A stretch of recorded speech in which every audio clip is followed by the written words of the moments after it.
I have seen a lot of people who are self-filing their immigration petitions talk about getting rejections, and they're asking me what went wrong with their petitions. There's actually quite a few people who have asked me what went wrong with their filings. USCIS actually doesn't tell you exactly what went wrong with the filing. They do a generic rejection cover sheet and kind of leave the guesswork up to you. But remember that I-140 petitioners do need to submit the $300 asylum program fee. And they do need to check that box on the first page of the I-140 saying that they employ 25 or fewer employees. It's very counterintuitive. The instructions are not clear on the website at all.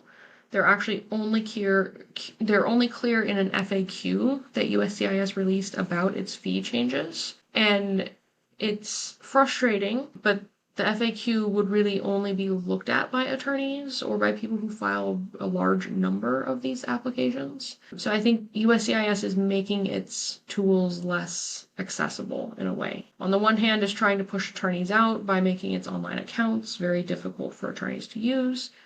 On the other hand, it's making the system, the administrative system with fees, forms, filing centers, all of the things that really don't matter for an adjudication that just matter procedurally, making those so complicated that you almost can't navigate it without an attorney who has been doing it regularly and is up on the FAQs. I know it's super, super frustrating for a lot of you. Just see what kind of information you can get. You can always schedule a consultation with me or another attorney if you want to just troubleshoot what went wrong and why it was rejected. And then also keep in mind, USCIS even rejects some things wrongfully. My favorite example was in October of 2020, during the huge adjustment of status push.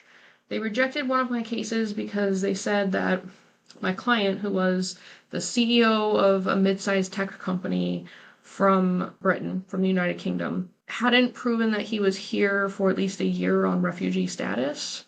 And like nothing, we hadn't filed anything incorrectly on this form at all. I have no idea where this reason for rejection came from. We refiled it exactly, we didn't change a single thing, and then it was accepted. So it's not always you, sometimes it's USCIS, but you may need to kind of go back and forth with someone who knows before you can untangle exactly what went wrong with the filing.